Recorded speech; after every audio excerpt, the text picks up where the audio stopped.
اچھا مجھے یہ بتائیں، آپ نے میں آپ کے کل انٹرویوز دیکھ رہا تھا ڈیفرنٹ چینلز پہ، آپ نے کہا یار محسن نقوی پہ میں بات نہیں کروں گا بیکاز مجھے بڑے میاں صاحب نے منع کر دیا، نواز شریف صاحب نے. انہوں نے آپ کو بلاول پہ منع نہیں کیا، انہوں نے آپ کو کسی پہ منع نہیں کیا، تو محسن نقوی کو تو آپ کے اپنے وزیر ہیں، ان کو کیوں منع کیا؟ کیا محسن نقوی پہ بات کرتے ہوئے پر جلتے ہیں آپ کی قیادت کے؟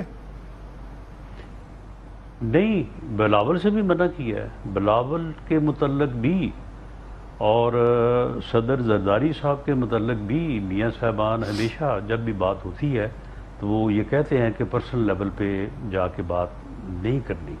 تو آپ نے تو بلاول کے ٹک ٹاک کا جواب دیا ہے، میرے سے پہلے بھی، ابھی بھی دیا. بلاول کو تو آپ نے نہیں بخشا. ٹک ٹاک اور نہیں، سن لینا، ٹک ٹاک کا جواب بھی دیا ہے میں نے، ان کے ہر بات کا میں نے جواب دیا ہے اور وہ انہیں جواب دینا ہے. لیکن ایک پرسنل جو ایک یعنی رسپیکٹ ہوتی ہے، میں نے ہمیشہ یہ کہا ہے کہ وہ ہمارے کنڈیشن لیڈر ہیں، وہ ایک بڑی پارٹی کے جو ہے وہ چیئرمین ہیں. تو باقی جہاں تک محسن نقوی صاحب کی بات ہے، محسن نقوی صاحب ویسے تو ذاتی طور پہ میرے بڑے دوست ہیں. جب میں صرف ایم پی اے ہوتا تھا اور وہ صرف صحافی ہوتے تھے تو سارا دن جو ہے وہ لاہور میں اکٹھے ہی ہوتے تھے. وہ مجھے جانتے ہیں اور میں ان کو جانتا ہوں. لیکن معاملہ یہ ہے کہ جو اب یہ ان کا بیان تھا اس کے متعلق میاں صاحب نے کہا کہ آپ اس کو نظر انداز کر دیں اور اس کے اوپر فردر جو ہے وہ آپ بات آپ کو کسی قسم کا کرائسس نظر آ رہا ہے؟ میں بات کرنی چاہتا تھا، میں نے تھوڑی بہت کی میں نے، اور باقی مزید بھی میں چاہتا تھا. آپ کو کسی قسم کا کرائسس نظر آ رہا ہے؟ کیونکہ پچھلے ویکنڈ کے اوپر بھی، ہفتے کو بھی میاں صاحب نے ملاقات کی شہباز صاحب سے، مریم بی بھی تھیں اور ڈار صاحب بھی تھے، وہاں بھی سبجیکٹ ڈسکس ہوا. اس اتوار کو بھی انہوں نے بڑی ہائی لیول میٹنگ کال کی بھی ہے. یہ خالی اچانک میٹنگ جو وہ کال کر رہے ہیں اتنی ہائی لیول، تو اس کا مطلب ہے کوئی کرائسس تو لگ رہا ہے ان کو. ایبسولوٹلی نو کرائسس، ایبسولوٹلی نو کرائسس. چلیں میں آتا ہوں آپ کے پاس. لوگوں کا آپ جو اتنے یقین سے کہتے ہیں کہ یہ 10 تاریخ کے بعد سب معاملہ ٹھیک ہو جائیں گے، کیا وہ یہ وجہ ہے کہ دو چیزوں کی وجہ سے آپ اکٹھے رہیں گے؟ ایک جنہوں نے آپ کو اکٹھے بٹھایا ان کی وجہ سے، اور دوسرا جس کی وجہ سے آپ اکٹھے بیٹھے عمران خان، کہ اگر آپ علیحدہ ہوئے تو آپ کو عمران خان آپ پہ بھاری پڑ جائے گا. تو کیا عمران خان سے ڈائریکٹ ٹکراؤ کا خوف ہے یا جنہوں نے آپ کی دوستی کرائی ان کی ناراضگی کا خوف ہے؟ کس وجہ سے آپ اکٹھے ہو جائیں گے؟ مجھے سمجھ نہیں آ رہی.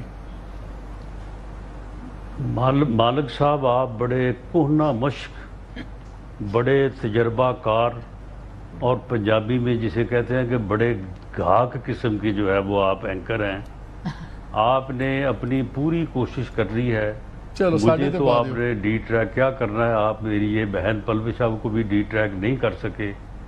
تو آپ کا یہ ہمیں لڑانے کا جو ہے نا وہ جو پروجیکٹ ہے وہ ناکام ہو چکا ہے. اسی طرح سے 10 تاریخ کے بعد کی جو آپ نے پلاننگ کی ہوئی ہے وہ بھی رانا صاحب الزام آپ لگائیں، الٹی گنتیاں یہ کریں، بیان آپ ایک دوسرے پہ دے رہے ہیں، الزام اتنے خوفناک آپ لگا رہے ہیں، ملبہ ہمارے پہ ڈال رہے ہیں. آپ نہیں تو آپ نے نہیں سن لے نا. اب آپ جو جی پچھلے 15-20 منٹ سے آپ جو کر رہے ہیں یہ کوئی کرنے والا کام ہے؟ یہ سر میں جاننا یہ رانا صاحب، مجھے ایک چیز سے چلے، مجھے رویہ اپنایا ہوا ہے. میں آسان سوال آپ سے کرتا ہوں، بڑا آسان سوال ہے. مجھے یہ بتا دیں کہ ہم کس چیز کو سچ مانیں، بیکاز جب الزام لگتے ہیں بعد میں ہر کوئی کہتا ہے یار سیاست میں ہوتا ہے. آپ لوگ یعنی کہ پھر اب سیاست بالکل جھوٹ ہو گئی نا، کہ سیاست میں ہر چیز جائز ہے. نہیں میں تو آپ یہ پروگرام جو ہے میرے پہ لگائیں بعد میں کہ ہم سیاست کر رہے تھے. آپ مجھے یہ بتائیں کہ یہ جو پروگرام ہے یہ آپ جو ہے وہ یہاں پہ جو ہے وہ یہ پروگرام جو ہے وہ آپ نے حالات حاضرہ کے متعلق جو ہے وہ آپ نے ڈسکس کرنا ہے، اس کو اینالائز کرنا ہے، لوگوں کو اپنی رائے قائم کرنے کے لیے مدد دینی ہے. آپ اس کی جگہ پھر قرآن و حدیث کا جو ہے وہ پروگرام رکھ لیا کریں. نہ دیکھیں، ہمیں سمجھ یہ نہیں آتی. میں آپ کی بات سمجھ کے اگر میں سچ مانتا ہوں میں آپ کو ووٹ ڈال دیتا ہوں، میں جو پیپلز پارٹی کی بات سمجھتا ہے وہ پیپلز پارٹی کو ڈالتا ہے, جو عمران خان کی بات سمجھتا ہے وہ پی ٹی آئی کو ڈال دیتا ہے. لیکن جب آپ دونوں حلیف ہیں اور آپ دونوں ہی ایک دوسرے پہ چلے عمران خان لگائے وہ تو اپوزیشن تھی نا, سمجھ آتی ہے. آپ تو بھائی پارٹنرز ان پاور ہیں, اکٹھے ہیں. آپ جب آپ ایک دوسرے کو اس طرح لگاتے ہیں تو میں کیا سمجھوں؟ میں آپ کو سن لیں, اگر آپ اس بات کو سمجھنا چاہتے ہیں جی دیکھیں, عدالت میں اگر آپ کبھی گئے ہوں یا کبھی جائیں تو وہاں پہ ایک وکیل اٹھتا ہے, وہ اپنا پورا کیس پیش کرتا ہے, وہ دوسرے مخالف فریق کے کیس کو ادھیڑ کے رکھ دیتا ہے اور اپنی جو ہے وہ ہر چیز جو ہے وہ شو کیس کر دیتا ہے. اس کے بعد دوسرا وکیل اٹھتا ہے, وہ ان کے کیس کی پھیتی جو ہے وہ کر دیتا ہے, ادھیڑ کے رکھ دیتا ہے اور اپنا جو ہے وہ کیس جو ہے وہ شو کیس کرتا ہے, پیش کرتا ہے. اس کے بعد ان دونوں کو جو ہے وہ کوئی آپس میں ان کی دشمنی نہیں ہوتی, آپس میں وہ اکٹھے عدالت سے باہر بھی نکلتے ہیں, وہ اپنے اپنے فریق کا کیس پیش کرتے ہیں. کیوں؟ فیصلہ عدالت نے کرنا ہے.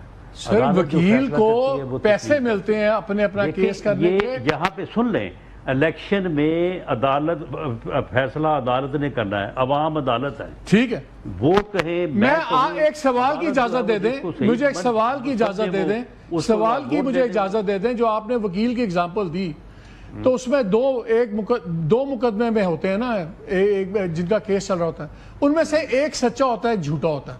عدالت فیصلہ کرتی ہے کہ یہ اے سچا ہے یا بی سچا ہے, دونوں سچے نہیں ہو سکتے, دونوں میں سے ایک غلط ہوتا ہے, ایک صحیح ہوتا ہے.